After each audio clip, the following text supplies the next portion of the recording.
Yeah, stop. No, cancel. Hello and welcome to Gamersledge Podcast, the only podcast where we can't control the playback. Really? And now I can't. I totally can't stop it. That's fantastic. You can... Now, stop. Stop. Really? No, that's the wrong way. Seriously. We're just getting it out done early. I am totally like, this is ridiculous. I can't stop it. It's awesome. Dude, exit. Why? Full screen. Stop. Okay, now it's stopped. Why do I have a heart on my thing? Yeah, that's one of the new features. Do I want to stop the rabbit cast? Yes. Fuzza! I can't hear you, Matt. You're muted. Hey, I'm not muted anymore. Yeah, you're not muted. Welcome to Gamersledge! It's the only show where, you know, everything possibly that can go wrong does go wrong every single week. I am your host, Mark. Joining me, next to me, it's the man, the myth, the legend, who is eating salted caramel cookies and scotch. Sure. Is that right? Well, the cookies are done. Oh, okay. It's Dave! The scotch, not so much. And next to him, it's, of course, community manager and the man that makes everything possible. It's Matt. Howdy. It's Game of the Year. We have a ton to talk about, but before we do that, we should... You know, there's actually no way now. This is another thing they've changed. There's no... Oh, there it goes. Nope. There's no way for me to put myself into the thing up here. That's crazy. Can I pin myself up there? Nope. That pins you and Dave up there. What the heck? They've completely redone this interface. All right, so... Yeah, so let's go around the room, talk about what we've been playing and watching since last week, and then we'll move on to Game of the Year from there. Dave, let's start with you. Yes. Hi. Hi. Hi. Let's see. What have we been playing? More Zelda. They dropped the DLC stuff, so I've been playing through a lot of that. And I was catching up on some TV. I was like way behind on TV. So I caught up on that horrible Crisis crossover on the DC shows, which was awful. Are you on this season's or last season's? This season. Oh, I'm not even on this season yet. Okay. Yeah, well, when they get to the Crisis thing, the crossover, just skip it. Spoilers! I didn't know they were doing Crisis this. Oh no! It's not a real Crisis. It's they call it that, but it has nothing to do with anything, and it's awful. So, sounds like it's a crisis to you. Yeah, it's a crisis of the series because they went horrible. If only you could call somebody, you know, like a crisis hotline. Ugh. But no, it was really awful. Like, it had potential, and it quickly squandered all of it. So, like, it was, and I love those shows for the most part. That's sad because last year's was really good. I know. I was kind of looking forward to it, but it just looked like I don't know, like they just didn't have the heart into it or something. Like they're just doing it because they're expected to do it every year, which, you know, works out wonderfully every time they try and do that stuff everywhere else. So, so there's that. I started trying to catch up on Agents of S.H.I.E.L.D. I was like way behind there. So I got like 3 episodes into that. The season 5 opener, like the opening few minutes is like almost of all year. Like it is. I love just this opening scene for that. I can't wait for you guys to check it out, or you to check it out. I know Matt's already seen it. What else have I seen? I'm also losing my voice, so enjoy that. You also saw a little movie, right? Oh yeah, Star Wars. Yeah, that was last week. I loved it. And I'm really kind of just confused at the geek rage, sorry, it's not geek rage, it's nerd rage, because they're horrible people. So without giving any spoilers, because there's still a lot of people, myself included, that have not seen it yet, is it worth people's time and money? Oh God, yeah. It's actually it's really good. Like as far as like, yeah. I mean, it's hard to go into without ruining anything. Um, but it's definitely completely worth it. I mean, even if you just want cool scenes and visuals, like it's worth it. But like story wise, like some of the things they did were just like so. Like I'm fine with everything they did, and I don't understand why people aren't unless they're just. Well, you know who's not fine with it? George Lucas. Well, yeah, because that's fine by me. Yeah, Yeah, that's the way I feel about it too. I'm totally. Yeah, can we talk about Lucas for a second? Because and this will go like in previous stuff, so we don't spoil anything. But like Lucas, like flip flops so much, he might as well be a politician. Like he turns around when people were trying to like nitpick some of the prequel stuff. He was just like getting all snotty and on his high horse about it, saying like, these movies are for kids, like acting like these people are stupid for even like critiquing anything. So that means when he was making episode 1, he was like, you know what kids would really like? A 75-minute pod racing scene. A 75-minute pod racing scene, which actually that was like the good thing that he thought kids would like. But the other thing he thought kids would like is lots of boring talk about trade negotiations and Senate scenes. That's what kids want. And it's just like, stop lying about everything. And that's what gets me about Lucas. Like, he started like, something really cool. Sorry, he stole something really cool. And just, put it in a space setting, which I'm fine with. Whatever. People do it all the time. And it's like he put the space spin on it and it was great. I don't begrudge anything like that. But don't sit there. Like, he lied so much about stuff, saying like he had everything planned out from the start. No, he didn't. You didn't even know Luke and Leia were brother and sister in the first movie. Clearly. You didn't know they were brother and sister in the second movie. Clearly. Maybe, actually, no, you probably figured it out by then. But it was like, lies. Stop lying. So when they took it away from him finally, because it was in like a completely abusive relationship at that point, like now he's mad that there's like people making good movies and bringing the magic back to the series, and that's what I'm thankful for.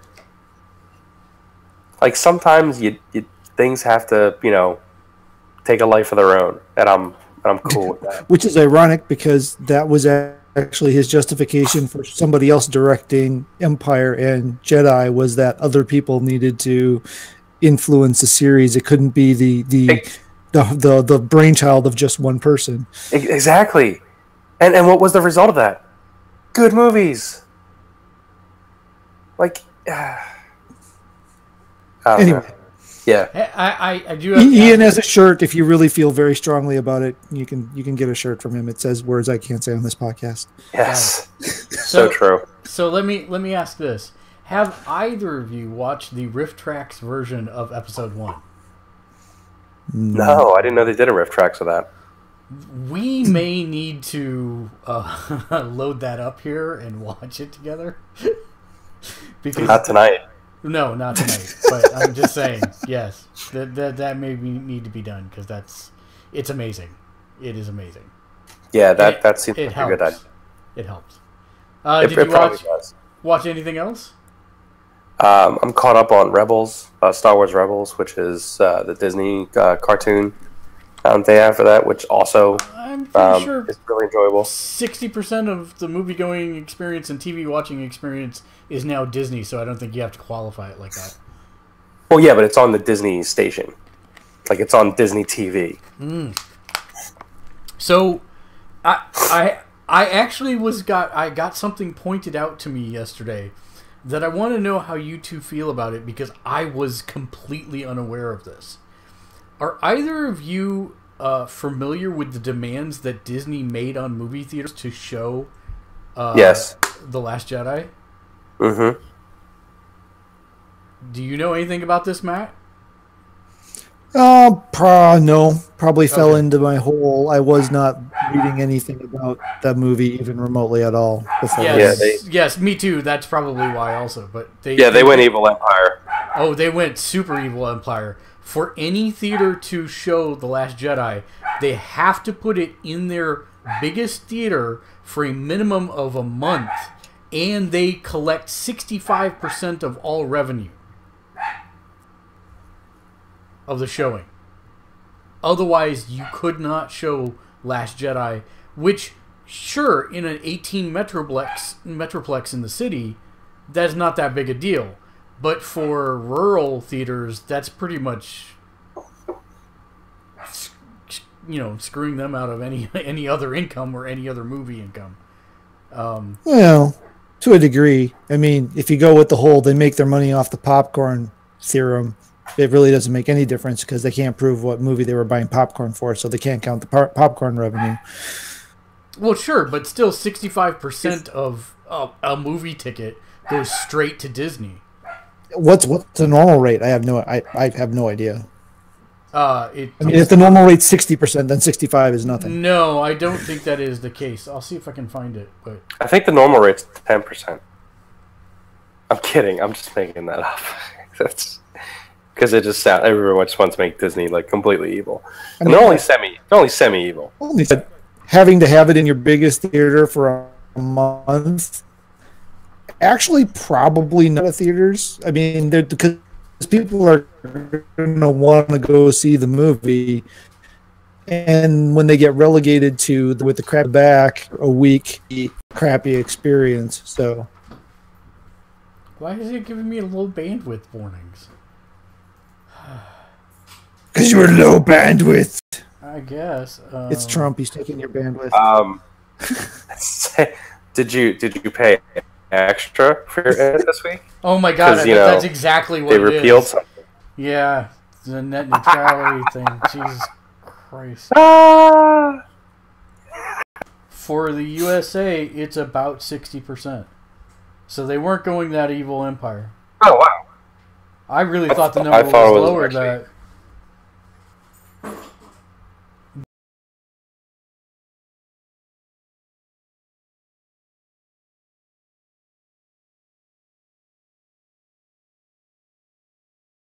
For a month, which is still, I do think that's a little egregious. Yeah. Yeah. But I mean, that's crazy. I was not aware of that.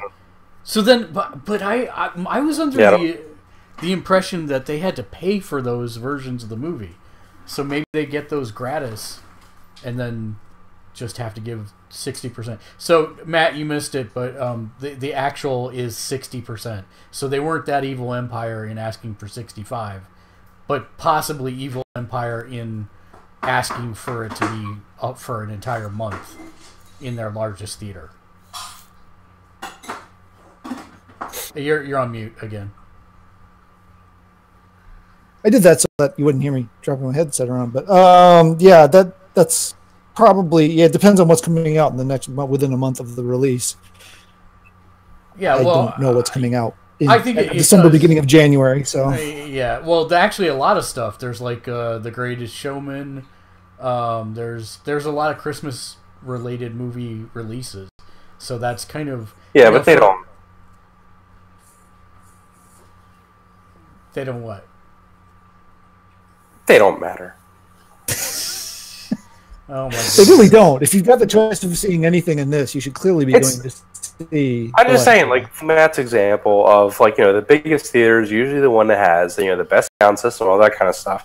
People aren't going to see the seasonal Christmas flicks, because they have super THX surround sound. That's not a thing, So I mean, they don't need to put them into those theaters. And, sure, they may get, a bump around a week or anything like that, but they're not the types of movies that are considered, thunderous blockbusters, so... I mean, we're over 500 million already in, 6 days, 5 days? Yeah. All right, well, anything else, Dave, or are you depleted for your list? Yeah, that's about it. Work's been kind of busy, and... I've been baking cookies a lot. Getting ready for Christmas and stuff. Oh, so, Christmas happening soon? No idea. Yeah, dude. Yeah, it's a It's illegal in San Francisco, isn't it? Absolutely not. There's all They have kinds some pagan. They have some pagan version of it. They have pagan festivals. They have Christmas festivals. They have Kwanzaa celebrations. They have Buddhist celebrations. They have what was the other one I saw? They have Festivus celebration. There's like everything you could possibly imagine. So can we have an errands of grievances on this one? Because that'll be, or is that next week's? About what? You don't know about Festivus? You don't know about Festivus? No, I don't know anything. The airing of the grievances. Oh, dude.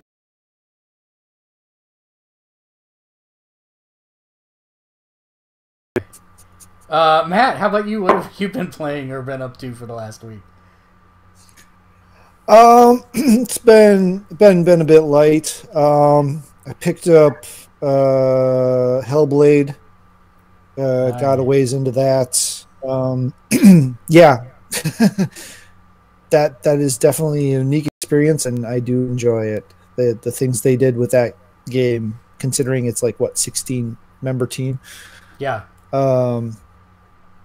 Yeah, and the fact that the gal who ended up being the main character was from like finance or something, was just supposed to be a stand-in, and then ended up being the one for the game. It's crazy.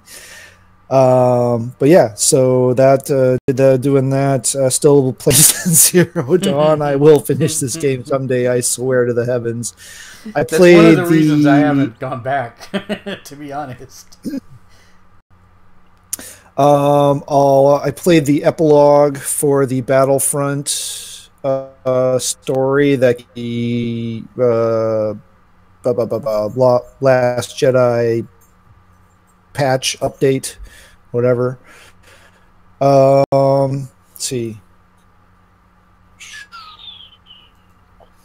I think that's pretty much it on the playing front. I started Punisher. 5 episodes into that, I think.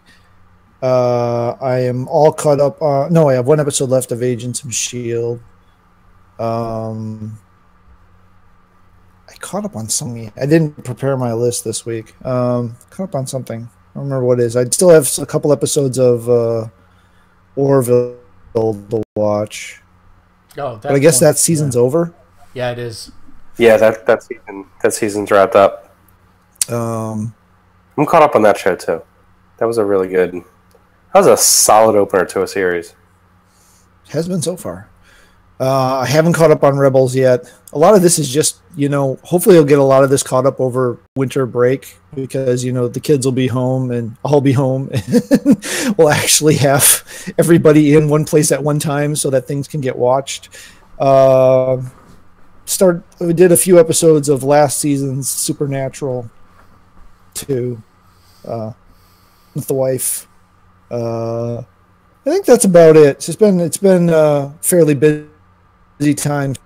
College Christmas or winter concert, wasn't a Christmas concert. Winter concert to go to, and then the winter Christmas concert to go to, and this, that, and the other thing. Always seems like there's something going on. Working concession stands for basketball games and yada yada yada. But that's the highlights, at least. If I did do something else in there, I don't remember what it was. Oh yeah, and I went and saw The Last Jedi with the family. Everybody loved it. Everyone who doesn't, I understand a couple of the arguments. I don't understand why that impact's so impactful to those people, but it is. So are you saying it's worth people's time and money? It is definitely worth time and money. Again, echo some of the things Dave said. It looks gorgeous. I want to say something, but I don't know if saying it would be considered a spoiler. It doesn't spoil.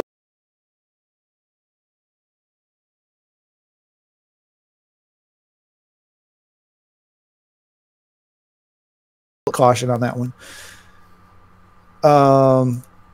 But as a lifelong, literally, this show, this series has been around my entire life. I was less than a year old when episode 4 came out. It's the only one I don't remember seeing in theaters. Before it was called episode. That was how I saw that. I don't know if I saw the original airing or not. But yeah, you guys only have a couple years on me. You're not don't go acting like you're all like 10 years older than me or something. But yeah, I really like what they did with this. And I'm really excited to see what Mr. Johnson's going to do with his own trilogy. Again, I don't know if he's writing or if he's directing or if he's just shepherding or what he's doing with it. But I think he's definitely got a take.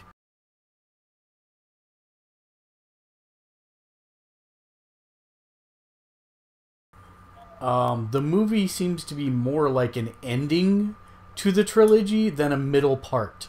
Would you say that is true or false? I see why some people say that. I don't agree with it. Okay. I think I understand how it could be translated that way. It's not the obvious in-your-face cliffhanger, right? That kind of like Empire was. However, if you look at the structure and what's going on and where they leave off, they've set up for something. I just, again, with what Dave said, I can see why people would feel that way. But again, if you look at the structure and the way things have gone, there is clearly a third piece missing. Okay. But also there's a trend that I don't particularly care for in movies where they didn't put a stinger after the credits. Is that no, not so much that. But where Spoiler: no stinger.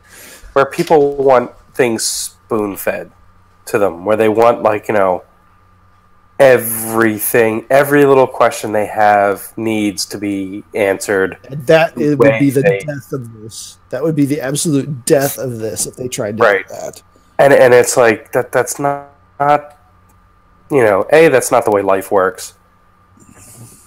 That's not the way good storytelling works. Yeah, and B, I'm sorry your fanfic didn't come true. B, sorry. This is why I need to not drink when I'm talking about this stuff. Just go on. Just move on before it gets... All right. So move along. So yeah, there's still no way for me to put myself up there. It's really annoying. I can't pin my... I guess I will remain the small box, and you guys will be the big box. That's fine. Oh no! Small box is back. We're doomed. Yep. See, I can make bad moves too. I played a closed technical test this weekend for Terra Online. Now, what is stop? Yeah. What is a closed technical test? So it is a. How is this different from a beta? Okay, I'll answer that question. So it's pre-alpha. It is a closed invite-only test to where they are stress testing the build of the engine that they have made. And they say that all features may not be working. In this case, almost all of them were. So you're not wrong to ask the question. It's mostly a closed beta for all intents and purposes. But I can tell you that they have to do some work on it, which they probably already knew in advance. Now, if you've never heard of Terra, it's a PC MMO, but it's very similar to Black Desert Online, which I like to call dress-up MMOs. It's super pretty, like... There's not a single guy character in the game because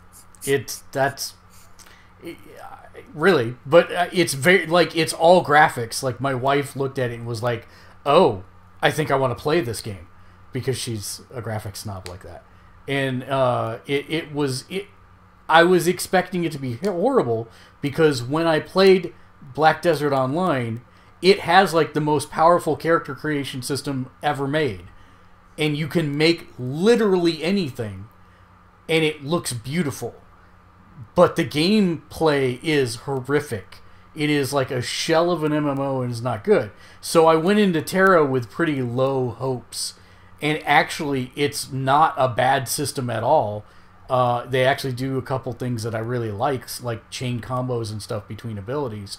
But that being said, it looked pretty and the gameplay was fun, but the frame rate ran like ass.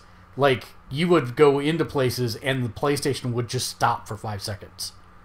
Or you'd be fighting something and you'd need to move so you didn't aggro another creature, and you'd end up stopping mid-move, and you don't know if you finish the move or if you need to keep holding the button, go farther, because you may, if you keep holding the button, it may still register it and may rubber band you 5 seconds in the other direction, or maybe it stopped you there. So there's a lot of issues with that.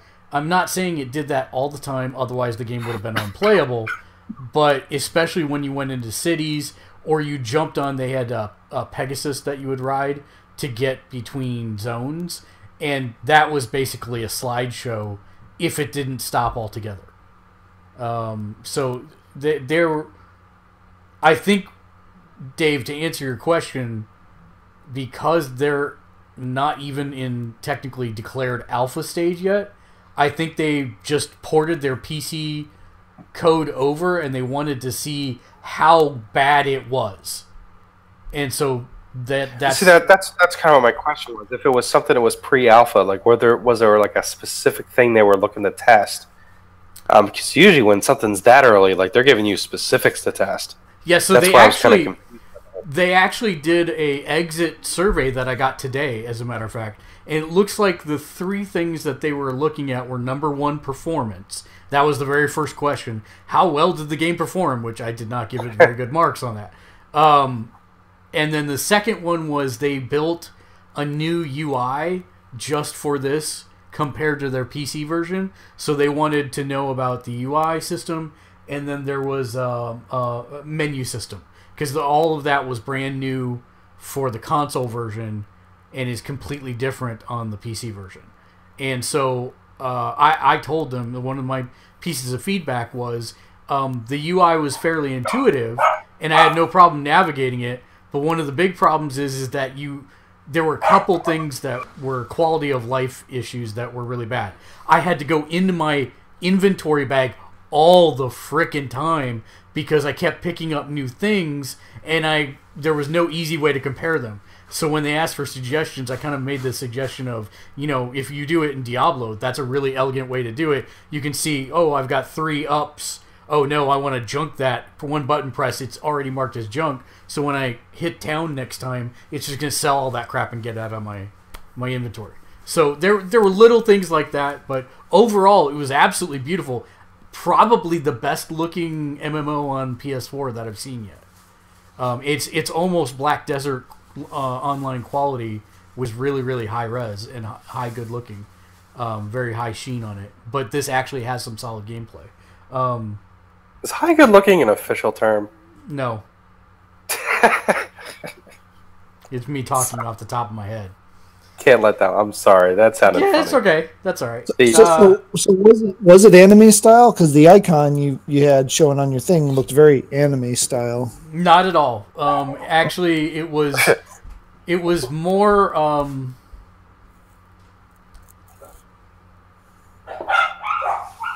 I'd say a really good analogy might be Soul Calibur-esque. Like, it's very pretty. The men are in shiny armor, and it looks amazing, if you're a wall of beef like that. And the women are super attractive and unfunctionally dressed. Like, there's no function to their armor whatsoever. Like, it's like... The less they're wearing, the higher the armor class? That is exactly how they portray it. And that's fine. I mean, if that's what you like, then there you go. And the whole thing is that the reason I call these dress-up MMOs is because you have seen some armor set that you want your character to have that look. So the game literally becomes about making your progress towards getting that armor set to play dress-up with your character, whether it's guy or girl. And someone recently pointed out that Star Trek, the MMO, is Space Barbie, basically, also. And Except now with that ships. Yeah, well, no, ships and personnel, because you can dress your captain and your bridge officers. And I have to admit, it really is, the end game is Space Barbie. That's what it is. So I guess I'm all right with the concept. So now that I think about it, so Space Barbie and Fantasy Barbie. There you go. I played Space Barbie, also Star Trek Online. I'm participating in the Winter Wonderland Christmas event that's going on to get a free Tier 6 ship. But I also started. Oh yeah, Go ahead. Oh, this other thing I forgot. I finished season 3 of Enterprise. Oh, so now you're to the good season, I think. Is the horrific thing at the end of season 3? The bad thing? No, the horrific things at the end of season 2. I'm at okay, time so you're travel. You're in the good season then. Okay. Comparatively to the first 2 seasons. The end of season 3 was pretty good, like the last 3 episodes. Yeah. And then season 4, I think it does a pretty solid job. And that's the final seasons. Right, that's the final season. So yeah, I played Star Trek Online also. WWE 2K18. My stables are complete because I've run out of spaces. So we now have Marvel, we have DC, and we have video games, TV, and cartoons. Because I couldn't keep it just to video games. There weren't quite enough characters. So I've got like Skeletor and a couple others in there. Johnny Depp's Pirates of the Caribbean character, a couple other things. But I do also have Optimus Prime and, you know, most of the Street Fighter cast and all that type of stuff. So it's a good mix. I was really debating whether or not I was going to do, because they split up the male and female wrestlers, like you can't have both in one match. That meant same for championships. I wasn't sure if I was going to make like female championships versus male championships, but I in the end I did for all 3 federations. So we'll have that to look forward to. Played some more Divinity Original Sin. On the watching front, we've been watching the Great Big Family Cooking Contest, which is kind of like the Great British Baking Show, except it pits 2 families of 3 people against each other in a cooking competition as opposed to a baking competition. But it is done in England in a manor house, and it's all swank and posh and all that good stuff. So yeah. Hey, thanks for the follow, Dejibble. You're a rock star. Coco. I had a choice to go watch Justice League last week, and I passed it up to go watch a Pixar movie. I made the right call. I'm just letting That's you know. a smart choice right there. I am so mad I haven't seen that Coco movie yet. Let me tell you, I am of the opinion that it is the best Pixar movie ever made, which I know that we kind of discussed briefly, but it is. I wouldn't doubt it. I absolutely love the style of like Day of the Dead. There was another movie that was made called The Book of Life. Did you ever see that one? Mm-hmm. Yeah, I have not seen it. I know of it. I really enjoyed that movie. I think it was a well done flick and everything like that. But I absolutely I love the whole like style of stuff, and that does give it an extra couple points. When I found out Pixar was doing one, I'm like, oh god, I need to see this. But it's so hard to get out to the theater lately. So I am going to say that I will feel bad for you if you do not see this in the theater. It is a visual spectacle. Yeah, maybe I got to make some time for that. See if I can do it next week. I was very taken aback. I went in with kind of medium to low expectations, just because I don't know why, but I do that for every Pixar movie. I figure that way I won't be disappointed if it's not like the greatest thing since sliced bread. But no, this was amazing. The story is one of their best stories, and there's actually a lot of tear-jerking moments in it. Like, usually they concentrate on that one specific section to get you to tear up a little bit. This had multiple things, and the best thing I can say about it is it took me back to when I was really young and used to watch the Cisco Kid. There is like a ton of that feel from the old Western days packed into this as well that I was not expecting, and it's really, really good. So Cool. I definitely say it's worth people's time and money. I watched Murder on the Orient Express. Lexi fell asleep during the middle of it. And she was murdered by the Orient Express. she was super excited to go see it, and then I looked over halfway into the movie, and she was out. She got confused and got frustrated at that point, and was just like, I'm going to sleep. So, that's an expensive nap. Yeah, well, no, thanks to movie pass, it's not Movie so pass. bad. Yep. I will say that they did a couple things that I think were not in the 1970s movie, and I thought they were going to change the ending, which was going to be blasphemy, but they didn't. So it was good. It was good. It was well done. I heard it did horribly at the box office, but well done. We finished the Orville. The wife unit was very upset that was the season finale, and that's how they left things. I thought it was actually pretty good because I like bittersweet kind of season finales, and I thought that was pretty good. And then I don't think I talked about this on the last show. I got my wife watching Next Generation because of Orville, and she's about, I don't know, 5 or 6 episodes into season 1, and she's absolutely loving it. And I'm like, these are the bad ones. And she's like, what? These are amazing. I'm like, yeah, not so much comparatively. Oh, wait till old Riker gets that beard. Oh, I know. Beard Riker changes everything. So yeah, she just found out that Denise Crosby is Bing Crosby's daughter or granddaughter, and so now she was like, what? And I'm like, yep, true. I never knew that. You didn't? Really? You didn't? I am just finding this out now. Wow. Yeah, Bing Crosby granddaughter. Breaking not news. Yeah, wow. That's interesting. 30, spoilers. 30-year-old spoilers. That's awesome. Yeah, it kind of is. And there's another, like, her dad was in one of the movies, actually, also. So it's kind of interesting. But yeah, so that's pretty much it for that. So let's get to Game of the Year, shall we? Let's get the Game of the Year. Let's get the Game of the Year. Way. Now, so here's my question: do we want to watch trailers for any of this stuff? No. Why get ourselves kicked off the air? Yeah, I know. All right. So let's start at the bottom of the list and work our way up. So the first thing I want to talk about, Matt did not submit an answer for, but we'll be submitting an answer here in a couple minutes.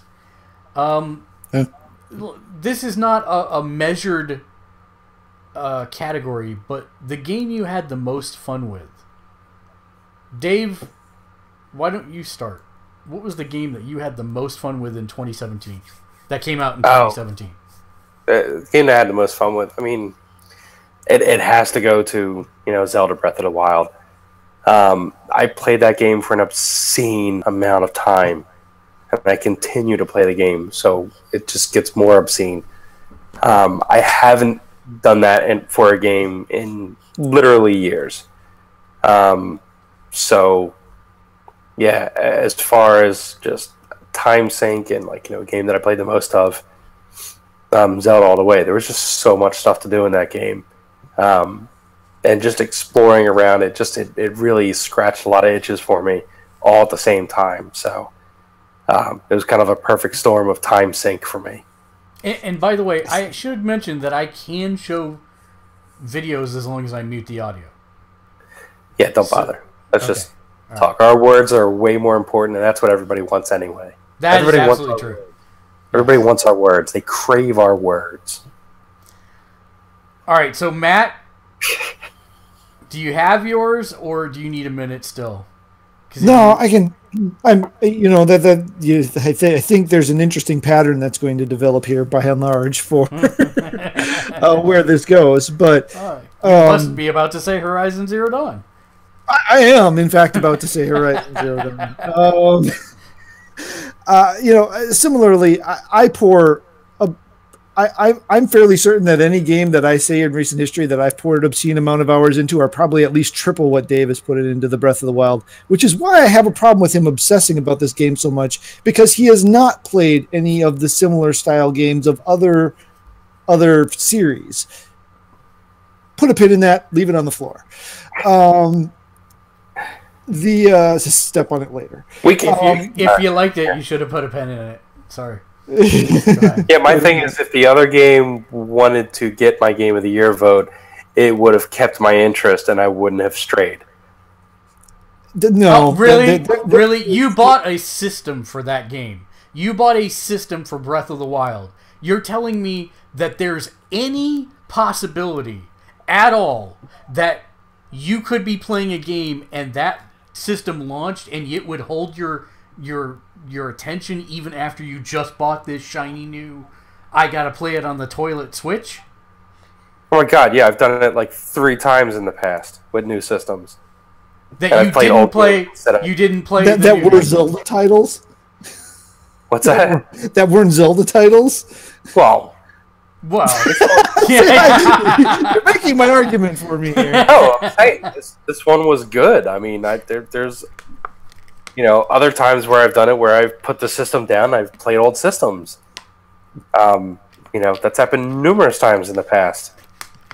Except they weren't Zelda games. Well, I'm not a big Zelda fanboy. This one's just good. I think there could be data to disprove that statement. Oh, okay. So anyway. Matt. No, but it's to me the one thing that, again, I have not played a lot of Breath of the Wild. I will give you that. I have not played a lot. I have watched a lot of the game from 2 different people playing it, but I have not actually physically myself played it, and that's actually because it was in the house, not because I watched it online, because I don't watch videos of games online. Why do you say it like it's a horrible thing if you watch videos? It's not. I'm just saying, for me, because I've said before that I don't watch games online. I want to clarify, I did not go seeking this out online. I watched it because it was going on in my house. It just, the combination of action, story, and design. I mean, Guerrilla Games came out of, not out of nowhere with this, but this is so unlike anything that we've gotten from them before. For them to hit it so hard and do everything so right, getting I'm going to get the wrong actress. Is that Ashley Birch that did Aloy? No, is it? Is it? I don't think it is. That does Aloy? I don't think so. If it's not Ashley Birch, then it's the other one. She was still on strike, I believe, at the time that they. No. It's a named. It's a name. If it's not Ashley Birch, it's the other one whose name is escaping me at the moment. It was the same one who did Chloe in Life is Strange. Anyway, her performance is amazing. It was Ashley Birch. It was Ashley Birch. Okay. Yeah. And it's similar to The Witcher 3. Incredibly interesting side quests. They all tied into the larger story somehow. There was never a wasted thing. If you want to go nuts looking for all the little data point stuff, you can go nuts looking for all the little data point stuff, and it all builds into the lore of this world. And I haven't even finished it yet. I mean, I haven't finished the game yet. And it just, there's something about that. When I start playing that game, I never want to stop. Similar to what Dave's talking about with Breath of the Wild. I think those 2 games are very similar experiences, and what ultimately I think will tweak it one way or the other for a person is how much you enjoy story. I think that's the big differentiator between the 2. Is they both got big enemies who can easily overpower you. You've got weapon classes to work on. You've got different tactics to use to take care of different stuff. what really comes down to is the amount of story you have in the game and the world building aspect of it. Breath of the Wild does it one way, which is kind of a minimalistic approach and makes you make a lot of assumptions. That's one way to go about it. Breath of the Wild Horizon Zero Dawn is building an entirely new world. You don't really have any assumptions to build off of. So they're going at it with a much more robust story. To me, that's the big differentiator between the two games. But yeah. Yeah. I will also go ahead and read Daniel's. Daniel's was super hot VR, and he said the reason it's because a mixture of Groundhog's Day and John Wick. Basically, it's Groundhog's Day, son of a. It's super hot VR, and I have played it, and it is amazing. So you can play super hot without the VR. Just like Thumper, it has the VR version or the non-VR version. Also, like Res Infinite, you can do it VR or non-VR. But the VR version is amazing because he said basically the thing that captured his imagination about it is because it has you play through little vignettes or scenes that you would expect to find in an action movie, where you'd fight your way through slow motion kind of John Woo type effects, and it's all red polygonal humanoids against a white backdrop. But they don't move until you move. And so that's one of the interesting things, is if you're moving to grab a gun or whatever, that starts them moving. So you've got to figure out how long it's going to take you to do something and where they'll be at that point. But there's also crap going around, like you're throwing a coffee cup at somebody and grabbing a gun out of somebody else's hand to shoot the person that's distracted by the coffee mug, and it's like you'll instinctively reach for, that there's something falling behind you, and you'll reach for it to grab it and throw it. It's really weird and really hard to explain. You sure you don't want to see a trailer for it? Because this one might actually help you. Yeah, we'll look it up later. Okay, all right. No, I get you. I see. I can visualize in my head what you're actually talking about. And you die often in it, and that actually is a good thing, because then you're like, okay, I know I need to not be in this spot at that point. I need to be doing something else, and so you start to build a temporal map through the scene of all the things you have to do in time in order to successfully kill everybody and win the stage. So that's called being a video gamer from the 80s. Yeah, we get much. it. Yeah, that's very true. Like how people describe that as like a new thing. It's like, no, that was a whole decade. Lexi said that her game of the year was Jackbox Party Pack 3, because it's one of those games that every time people get together to play it, everybody's laughing and having fun. So she really enjoyed that one. Was there a standout from the collection for her? Or? Oh, it's the one that's in every pack. That's always amazing. Is it Quiplash? Yeah, I think that's it. Quiplash. Quiplash. Okay. Yeah. No, not Quiplash.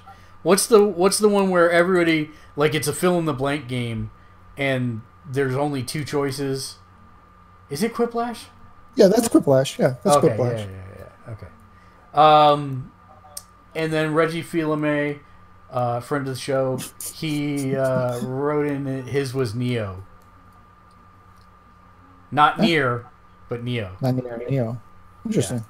And then mine, my pick for most fun of the year has been Divinity Original Sin 2. I'm up to 250 hours. I'm still playing the game. And the crazy part is that I started a new game with my nephew, Deuce, and I've played that opening chapter 1 like maybe 60 times now total. And I'm all like, yeah, I've played this. I know where everything is, blah, blah, blah, blah, blah, blah, blah. And I found new storyline quests that I had never found before, and I found an entire other way to exit the chapter that I had never found before on my 60th playthrough of this stupid Act 1. It's like there's so much stuff crammed into it, and I still haven't made it past Act 2 because I am still having fun exploring, tweaking my builds, and playing with the GM mode. It's there's so much in that game, and it's such a good value. But yeah. All right, so most fun is out of the way. So let's talk about the best VR game.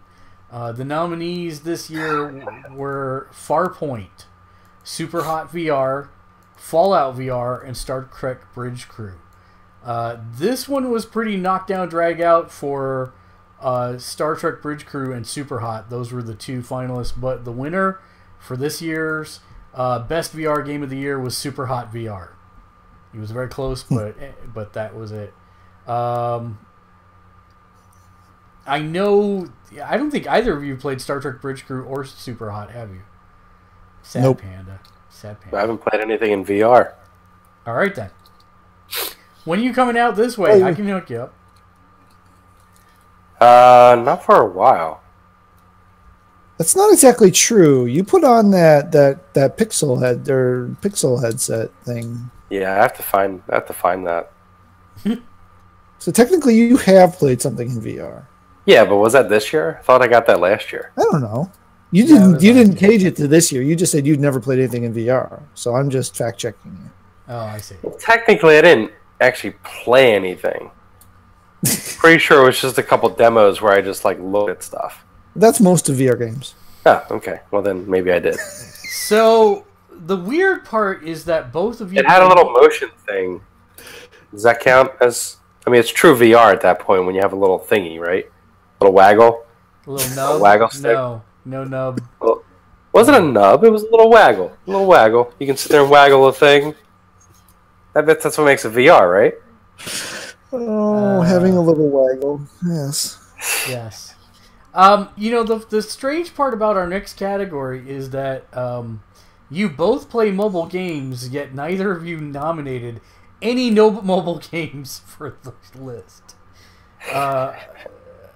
It didn't really matter at the end because there were enough other votes. But I also happen to know that both of you are not iOS people; you're Android people, and nothing wrong with that.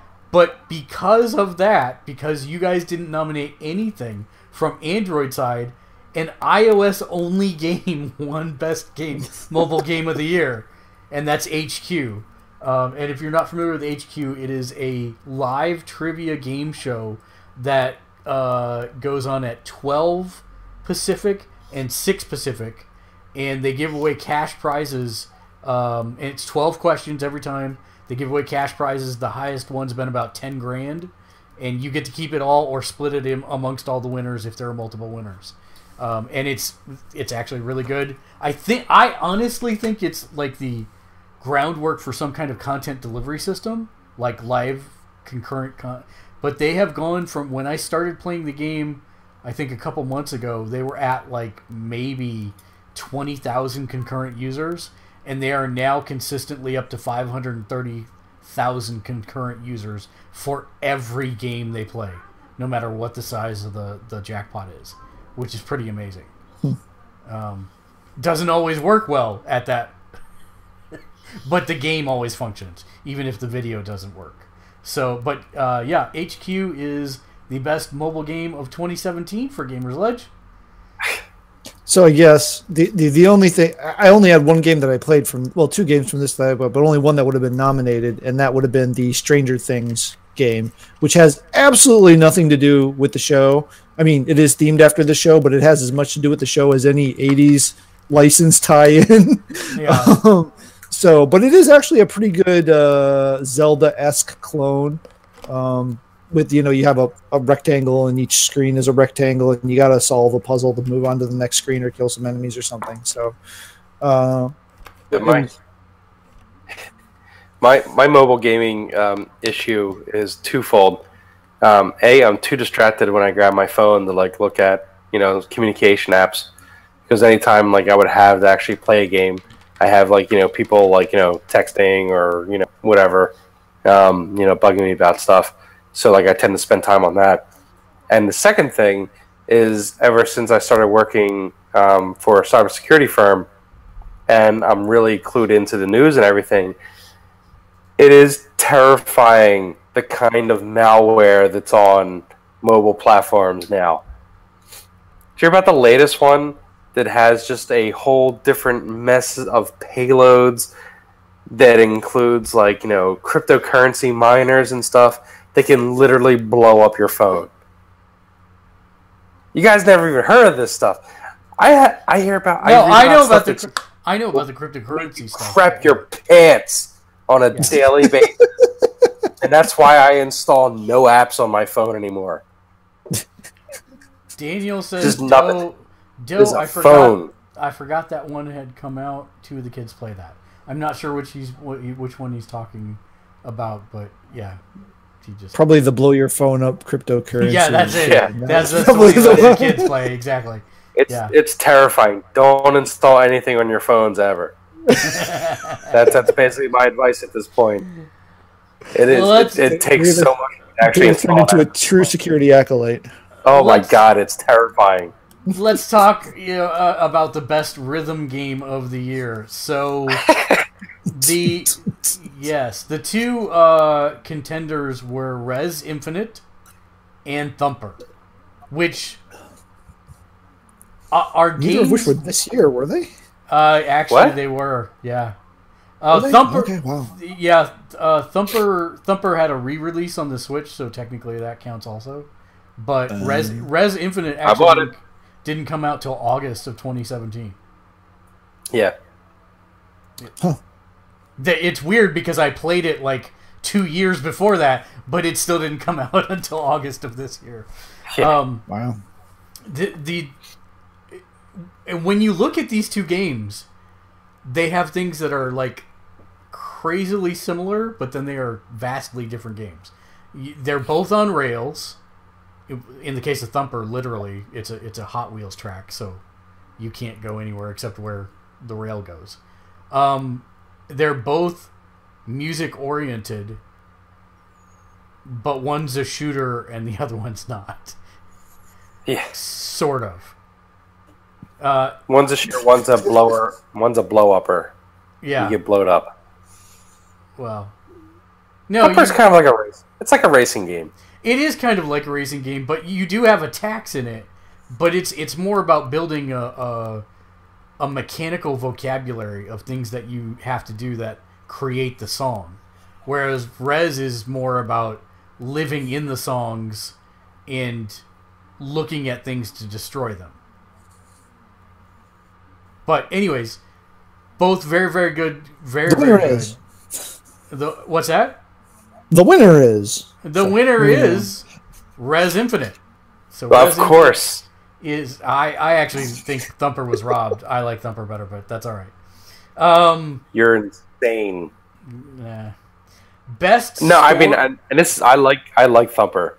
Like Thumper is a great game, but Res is just the granddaddy of synesthesia.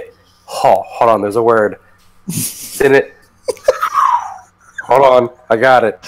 Synesthesia. Synesthesia. Something like that. Whiskey Dave is the best Dave.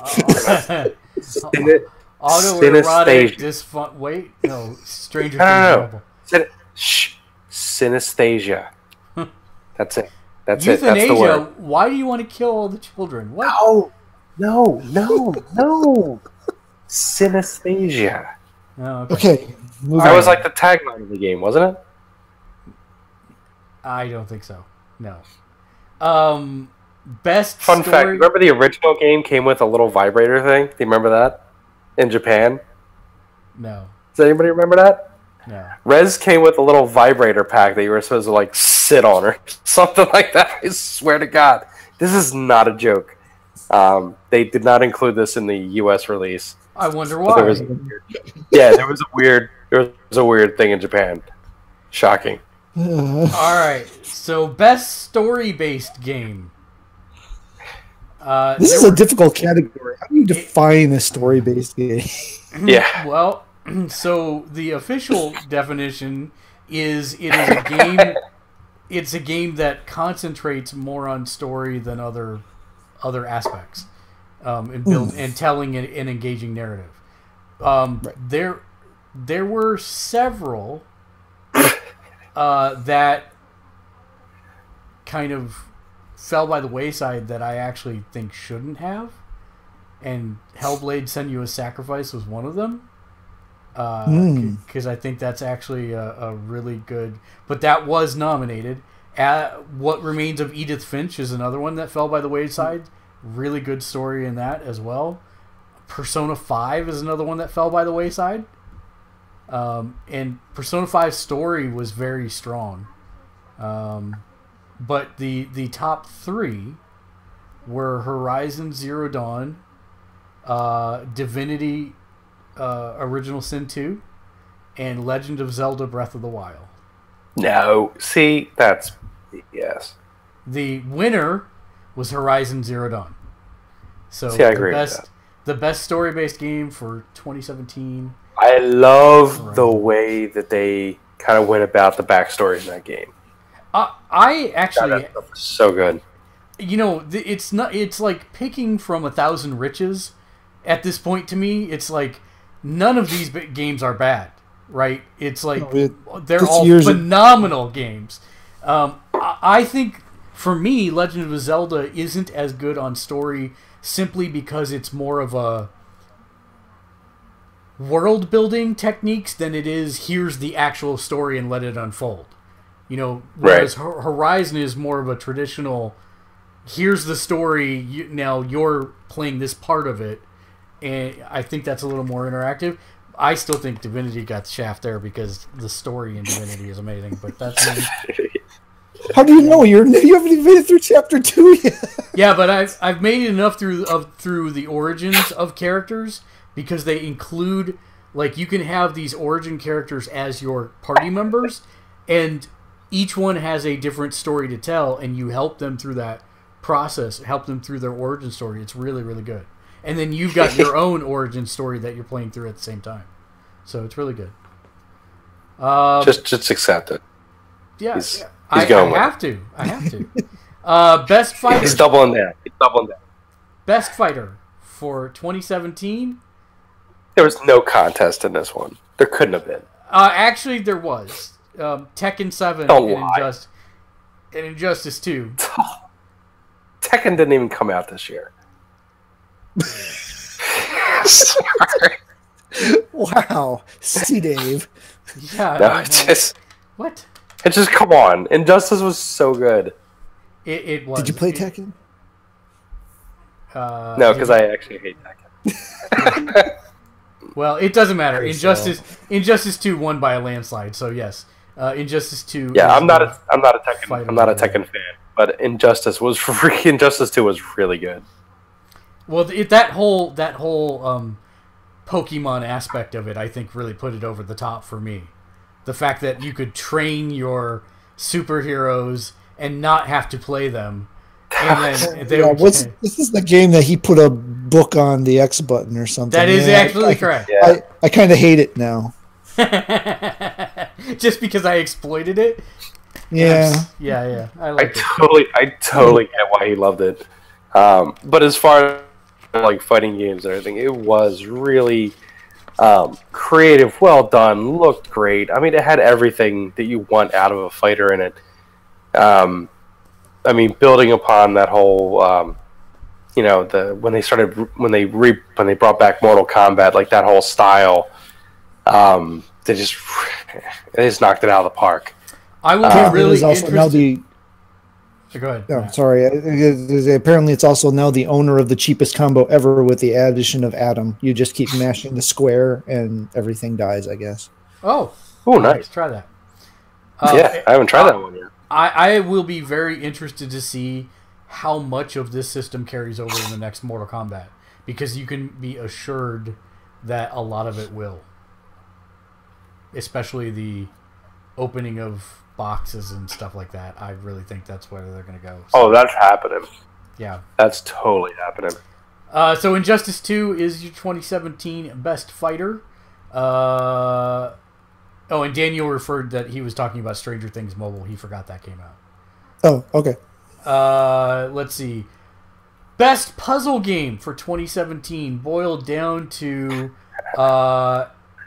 actually 2 main contenders, which one of them I was actually super surprised to see on the list.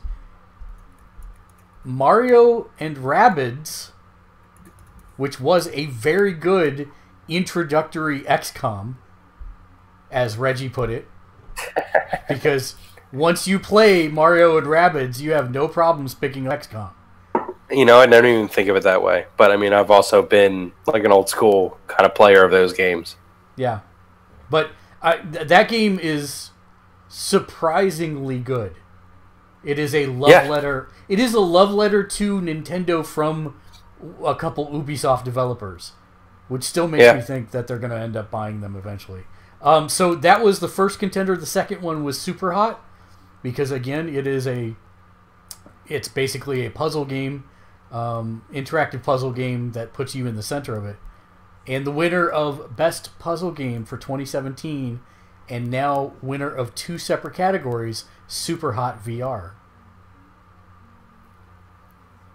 We have weird people in our voting panels. Yeah, I'm not sure if I'm buying that one at all, but whatever. Best Action Platformer for the year. Really only came down to 2 main contenders, which I was surprised about. Well, when you mash everything into one category, you have no choice. It's Nier and Mario. It is not. Nier actually fell by the wayside. Oh, wow. It became Hellblade, Senua's Sacrifice, wow, and Super Mario. But, of course, the nod did Mario go to one. Super Mario, yes. So Super Mario Odyssey is the 2017 Best Action Platformer. I mean, come on. I mean, you've played the game, right? Oh, of course. I played both of them. That game is just fun on the bun. I mean, that is ridiculous. That game, what they did for a Mario game, and I am not like a Super Mario fanboy in any way. Shape, no, really. Every time I hear this now, I'm just thinking the exact opposite. Yeah, Dave, I'm not a super fanboy of anything. I'm not a Legend of Zelda fanboy. Yeah. I'm not a Star Wars fanboy. Oh my god, seriously! Like, I was a Sega Genesis owner. Like, I liked Sonic above Mario. You were a Sega Genesis owner? Owner. Oh, okay. I do still have a cult. Give me a break on. So I did, like, I chose Sonic over Mario. I hated what was that one with the water? Something. Echo the Dolphin? No, with the Mario game with the water. Was it Sunshine? Super Mario Sunshine? Super Mario Sunshine with the jetpack or the water pack? Yeah. Water pack. Yeah. God, I hated that game. Oh, I love that game. Really? Yeah. How did you get past the camera in that game? I don't know. I don't know how that game functioned as a game. It functioned fine. It was just like, oh god, I wanted to like it more than it was, but man, that game just was it was a fight to play that. Like, that made you really earn it. You know, because it's just like the camera would just like whip around on you and stuff. It was just poorly designed for a Nintendo game, as far as I'm concerned. But Odyssey is just fun non-stop. Like, there was not one point in that game where I was just like, I hate this thing. I think it's very good. I still have, like, because I played Zelda first and got the kite shield for floating, I'm still having issues with that. But what I do like about it is that I can break up the game into micro-sized portions and just do, like, get this 1 star and then turn it off. Oh, I'm going to get 1 more star and then turn it off. That is, the game does lend itself to bite-sized play way better than anything else on the system. Yeah. All right, that brings us then to Best Shooter. And this was actually a close race all around. The main contenders were Wolfenstein 2, The New Colossus, PlayerUnknown's Battlegrounds, Horizon Zero Dawn, and Super Hot. Wait, what? I didn't even put that down for shooter, I don't think. Hey, what? I didn't know we could put that in there for shooter. I would have done that. But so the answer though is what did eventually win. Wolfenstein 2: The New Colossus is the best shooter. Wait, how could Super Hot be puzzle game and shooter? Because it is a shooter. Like you are literally the gameplay is shooting people. But it's a puzzle about how to get from A to B. Yeah. Yeah, how to shoot the people is the puzzle Without dying. Right.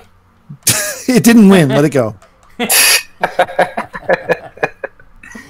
I'm pretty sure Daniel's screaming at this point. He's like, it's totally coming. Well, if he went... All right, best the next category is best RPG of the year. We Rocket propelled had grenade. a lot of contenders for this one. South Park: The Fractured But Whole. Somebody put Mario and Luigi something or other. I don't know what that's about. Because it is. Divinity Original Sin 2 and Legend of Zelda Breath of the Wild. Yeah, I agree, boo, on that. Legend of Zelda Breath. No, I disagree. That should be even on the RPG list. I hate that that's on there. Legend of Zelda? 10 and 1. Yeah, it's stupid. It's an action game. There's enough people that voted for it, so I get it. I mean, if it won, fine, but it did not. In the winner and best RPG of 2017 for Gamersledge, Divinity Original Sin 2. I'm pretty sure that you rigged that one. I did no such thing. I have the tabulated scores, and I can show you that you're the only one that played it. That is not true. Daniel also played it. Lexi also played it. And Reggie also played it. Wow, really? I can't believe that beat out over Persona 5 though. That seems odd. when you have 5 votes for one and only 2 votes for the other. Yeah, Dave. Well, part of this you can thank Dave for part of that because Persona 5 didn't appear on his list. It didn't appear on Reggie's list. It didn't appear on Daniel's list, and it didn't appear on Lexi's list. So if I played Persona 5, it would have showed up on my list. I'm sorry, Matt. I failed you in every way possible as a human being. No, that's okay. I haven't played it either, but never mind. I'm surprised it didn't do better than that based on everything that I've ever heard about this game. Well, because Matt didn't like it better than Divinity. No, it's a great game, and I'm not. Again, because it didn't win doesn't mean it's not a good game or a great game. In this case, I love Persona 5. I don't think it was as good as Persona 4, and I don't think it's as good as Divinity Original Sin because I finished Persona 5 and was like, well, I'm done. Unless I want to do the exact same things over again. So he's going. He. Okay, I see where I got it. Okay. And then that's gonna bring us to Game of the Year.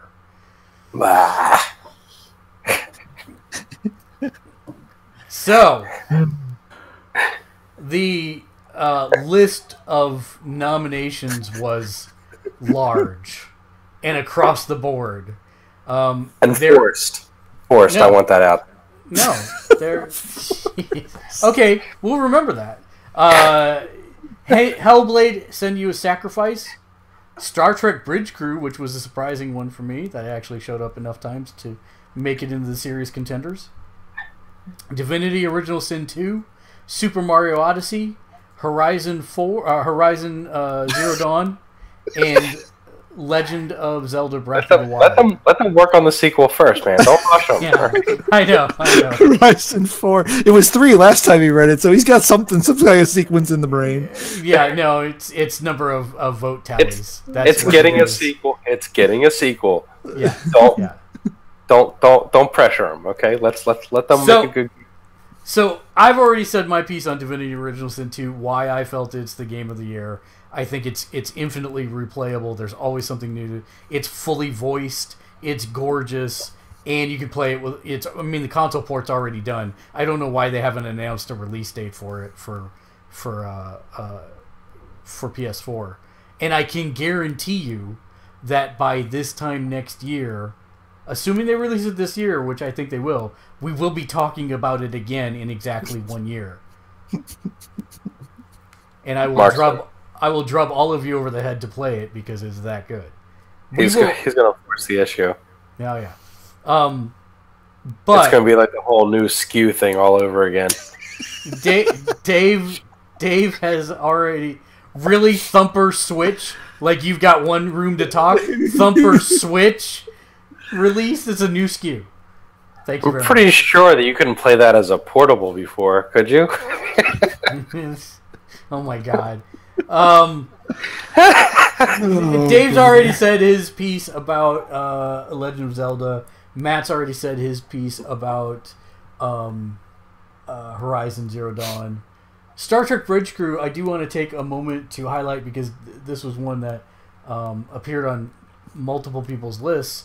And Daniel said one of the main reasons he enjoyed it is because it's basically a game that is more than the sum of its parts. Like, most of the game, you are looking at a screen in front of you and looking up at the viewfinder. And you're doing things on your little screen that affect the entire game. And it's kind of a puzzle game in that you have to figure out what you need to do and when to survive the scenario for the ship or clear the scenario or whatever. I say that it's the best Rock Band since Rock Band.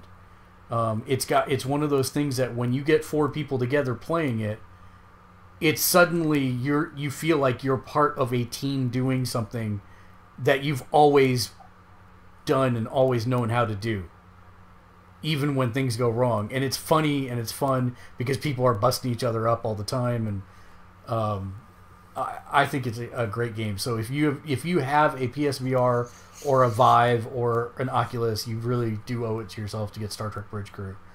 Hellblade: Senua's Sacrifice. I mean, Matt, you started talking about that's an amazing. It is, yeah, for such a small team and such a subject matter. I mean, blending a history lesson with the personal. Yeah, I mean, just wow, mixing a mythology lesson with a history lesson with a heavy topic like mental illness, and coming out with a product that doesn't feel off-putting or preachy or it tells anything. A really unique story at the same time. Yeah. Yeah. And has a solid for a game that's not focused on combat, has a very competent, I'd call it Dark Souls light combat method. I'm out. No. There's no rolling. Nice. Oh, I'm out. There's no rolling. He's out. There's no rolling. But what I mean by that is it's a strategic. It's more hack and slashy than a Dark Souls, but there is a strategery to it that you need to employ. Yeah, all of these games, Super Mario included, was the last one that we've already kind of talked about. All of these games are like, I look at this list, and in fact, I go to the master list of what everybody submitted. This game, this year has been one of the best years for gaming. And I know we say that a lot, it seems like, but there are just some amazing games that have come out in the last year. No, this year we mean it. It's so good, it's almost bad. Yeah, I agree wholeheartedly. There are experiences that are just getting missed because of the insanity. There's not enough time and not enough money to go around. Resident Evil 7, we haven't even talked about that once. And that was a great game. Yeah, I didn't even play that this year. How sad is that? Yeah. My first PlayStation game was Resident Evil. I don't even own 7 at the moment. Yeah. I will at some point, but I don't now. Yeah, I will too.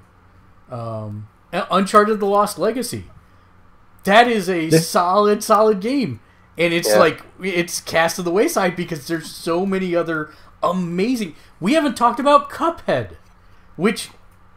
Talk about one of the most amazing stories for the creation of a game. Nobody played it. Oh, that is not... I'm jumping ahead to news. 2 million copies as of today. 2 million copies. I'm not saying... I'm just saying nobody here has played it, because... I have. I we really had like you it. lie. I don't have an Xbox. I don't have to. It's on PC. It's on PC, dude. You don't have a PC. Wait, PC. I didn't know it was on PC. I thought it was only an Xbox. Everything on Xbox is on PC. Everything on Xbox is on PC. That's why. That's like the rule now? Yeah, that's been the rule for like 2 years. Microsoft's not interested in Xbox anymore, I don't think. I think you're as a brand they are. Hey, maybe. I don't know. I'm beginning to doubt it because Nintendo's starting to leave them in the dust, which is crazy. But it is insane. Yeah. Can we talk about how right I was about the Switch, by the way? Let's talk about next week's topic? Yeah, that's next week's topic. So, with that being said, Legend of Zelda Breath of the Wild, Horizon Zero Dawn, Super Mario, Divinity Original Sin 2, Star Trek Bridge Crew, and Hellblade Senua's Sacrifice, rounding out the top choices. The winner of 2017 Gamersledge Game of the Year is The Legend of Zelda Breath of the Wild, by 1 vote. I hate you all the faces. Nice. But I really thought I was going to be the one. I knew you were going to be eating some crow pie here because it was way too hard. You were digging into it way too hard for it to go the other way. What's interesting though is keep in mind that Horizon Zero Dawn did win Best Story Base, so it's not like it walked away with nothing. Yeah. But the thing is, and here's my thing about those two games. In any other year, game, hands down. But it just unfortunately went up against the Zelda. Oh, and I agree with that. It was actually good. That was unfortunate timing on their part, but nobody knew, right? The last time when the Wii U launched, it was like a murmur. Nobody cared. And I think that's what they were hoping would happen with the Switch also, but instead it caught on like wildfire. It distracted a lot of people, myself included. The difference is Skyward Sword was a Zelda for the Wii U, right? Mm-hmm. You had to think about that because it was on the Wii too. Yeah, but the thing was, it wasn't. Nobody brings up Skyward best Zelda game ever. It was still rated 10 out of 10 when it came out. But here's the thing: nobody talks about that one. It was Zelda, and it got rated 10 out of 10. Every Zelda that's come out, no matter whether it sucks or not, has come out a 10 out of 10. Not true. Majora's Mask did not get 10 out of 10. Yeah, I bet you it did. I bet you if we look back and look, it did. I guarantee that game sucks. I think Waker sucks, but it came out 10 out of 10. Wind Waker, are we looking at Famitsu as the official record? Wind Waker is great for like half the game. And then at that halfway point... must have been the back half, because the front half wasn't any good. I remember getting to the one point in the game and just like, I'm done with you. And that's what I'm saying. Like, I'm not like, this like Zelda, like, zealot. To answer Mark's question, I forget if it was Famitsu or IGN, but I seem to remember it was one of them that every single game. I'm according to Famitsu, perfect scores of 10. Legend of Zelda: Ocarina of Time, Legend of Zelda: The Wind Waker. That's wrong. Legend of Zelda: Skyward Sword. Legend of Zelda: Breath of the Wild. So I actually believe Matt is correct. They give every Legend of Zelda game that comes out a perfect 10. No, see, but the thing is, nobody's talking about Skyward Sword. Nobody. Like, you don't hear people... Breath of the Wild is out. Yeah, no, but I'm saying, like, even before, nobody was like clamoring about Skyward Sword. it wasn't happening. It wasn't a thing. Yeah, but It's Legend of Zelda different than- Breath of the Wild is your Game of the Year winner, so hooray. All because it has a Zelda title in the title. Because That's as That- my brother has correctly claimed, even really a Zelda game. Yeah, but you know, you have It to depends take- on how you define a Zelda game. but- right, and on top of that, there were quite a few people who voted for it as their number one. Like if we were going by the alternate criteria that Dave was listing before, like Legend of Zelda, I believe 1, 2. Actually, it'd still be tied. If that was the case. and this is a perfect point. Yeah, those are game of the year. You put either of those games in any other year, they are game of the year. Yeah, exactly. It's easy, but yeah, it hurts me a little. It hurts me a little bit that that's the way it went. But this is the thing I want you to remember and keep in mind as I look down this list. Nothing swept categories, right? It's like every category is like different. The only thing that won two, well, yeah, the only thing that won two different categories was Super Hot, Super Hot VR. That's it, and you know, What? Super Hot VR. We've already had this conversation, Dave. When? What? Yeah. Shoot, I lost it. Oh yeah, we didn't do a sound category because that one would have to go to Senua. Hellblade. I mean, you have to play that thing with headphones, but yeah, but sound insane. Yeah, but I would also contend Divinity Original Sin 2 because the whole game, including pets, are fully voiced, and it has the voices in your head are fully voiced. Yeah. I think that beats. Because name any other RPG that you've ever played that is 100% fully voiced. Final Fantasy 15 isn't even fully voiced. Lunar to Silver Star Story? I don't think fully voiced. I don't think so. I don't know. I think it was. I think that was like the re-release on PlayStation. Might have been. I know it was a lot lot of voice. It was fully voiced. Look, I'm just trying to throw something old into the mix. Yeah. You're trolling is what you're doing. I got it. All it's right, not trolling. I really think that one was. Uh-huh. So this is the part of the show where we like to thank our patrons. So I'm going to attempt to go down the list. You can get your name on the end of every show. We already did that. Yeah. You ran the whole video, remember? For everybody that pledged at the $5 and above level. So thank you, John. Thank you, Bobby. Thank you, Regina. Thank you, Naomi. Thank you, Justin. And thank you, Pat. And not Ian. So thank you for supporting at the $5 and above level. Remember, at the end, you can get your name on every show, unless we play it early at the beginning, like Dave said. But we'll still play it at the end again. So if you'd like to support us, you can head over to patreon.com/gamersledge and do so there.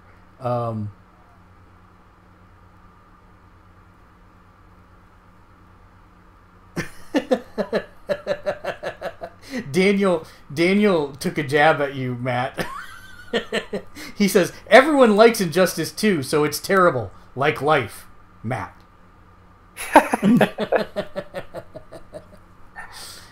Well, I know my whole thing has some sort of silly system that Mark wants to exploit by rubber banding buttons down. Matt hates. Yeah, just because I'm creative doesn't mean you need to hate it. That's just me being creative. That's gonna bring us to final thoughts. Why don't we start with you, Dave? Final thoughts for this week's Final show. thoughts. I was right. That's all that matters. I was right this week. Let me revel in it the one time I get to be right. Well, until we talk about what? No, really? That's what your takeaway from all this is that you're right. Really? When do I get to do that? I'm never right. On a related note, I quit because Dave was right. Always like at the fringe, like they don't make games for me anymore, and when. Daniel does. One time I pick a winner. One time I pick a winner, you're not going to let me have it. Thank you. Daniel does agree that it for sound in game would be Hellblade, hands down. He disagrees with me about Divinity Original Sin because he's a traitor, but it's okay. We'll have this conversation again next year. So Dave's smug and condescending and right. Got it. Matt, your final thoughts. I'm enjoying it because I'm never like I'm the one that's just like I actually had to look because like I swore I played that Box Boy like ends. I thought them this year. Apparently that was last year, and I was like damn, I can't even put that in for my puzzle game. That's how horrible my taste in games is. So let me have it. All right, just let me have it. What about me? It isn't fair. Matt, final thoughts? Oh, man. Final thoughts. I have one day of work left this week, and that thought makes me so happy. Yeah.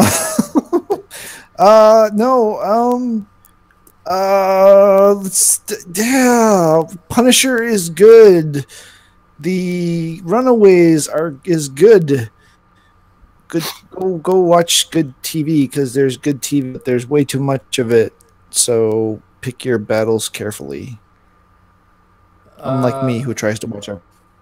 My final thought is that there was some news that came out with the Disney Fox acquisition this week that actually made me very happy. That we were going to talk about in news, but I didn't think we were going to get to news this week, and we didn't.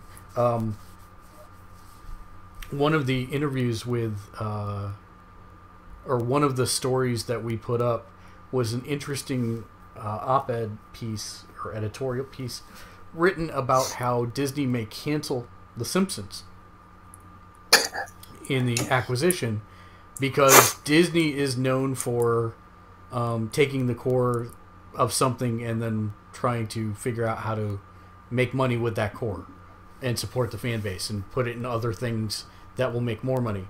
And Simpsons is getting old and played out, and offering every Simpsons episode ever on Hulu because they now own a 60% stake in it. They started expanding on that caveat, and what it looks like is that we may not all have to be ordering a new streaming service next year when Disney launches its mega service. Because now that they own a 60% stake in Hulu, they've said they're going to prop up Hulu with all of their adult-oriented shows and use that new service for their kid-based shows, which is super great news. Oh, I hate them. Because I love love Hulu, and that's better for me. And Dave's crying because those are the shows I wanted. Well, then you're going to have to subscribe to two different things. Sorry. Oh, I hate having a 2.5-year-old at the moment. Oh, come on. This is much for you, isn't it? It's probably more for you. Yeah, it's more for you than it is for the 2-year-old. Oh, yeah, but not if they're going to be splitting up the shows like that. Well, it just means you'll watch your Agents of S.H.I.E.L.D. and Legion and stuff like that on Hulu, and you'll watch Zendaya and whatever High School Musical 37 on the new streaming service. Oh, I was thinking more like the Spider-Man cartoons and stuff. Spider-Man cartoons and whatever Rebels follow on. Yeah, that's actually a valid point because now that they're introducing the new Marvel animated universe, which is also something we were going to talk about, I don't know where that's going to go. And that Spider-Man movie trailer that Sony put out, that thing is sick. Dude, that looks insane. What Spider-Man movie trailer? The Ultimate Spider-Verse thing? Well, the Into the Spider-Verse or whatever it's called. Yeah, the Miles Morales one. Yeah. Okay. The animated one. Yeah. Yeah. Yeah, that looks insane. I have not seen that yet, but I need to. You have? Oh, so yes, you do. Well, like I'm actually shocked that came out of them. Yes. That's how good it is. That brings us to the end of the show where we impart you with a piece of knowledge and wisdom to carry you through your week.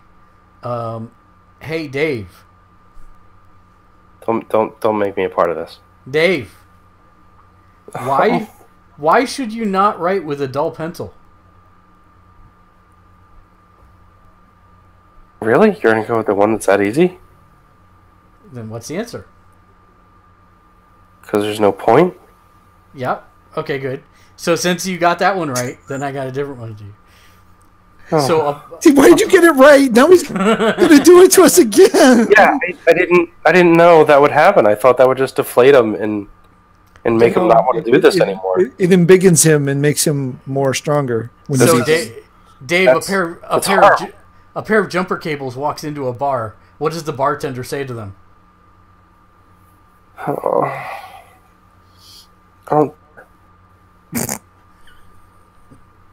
What does he say to them, Dave? I don't care. I don't know. Don't make me do this. I'll serve you, but don't start anything. Until next week, game on. Game on. It wasn't worth it. Just watch your poor gifts. You'll feel better. That's true. I'm a little upset I wrapped them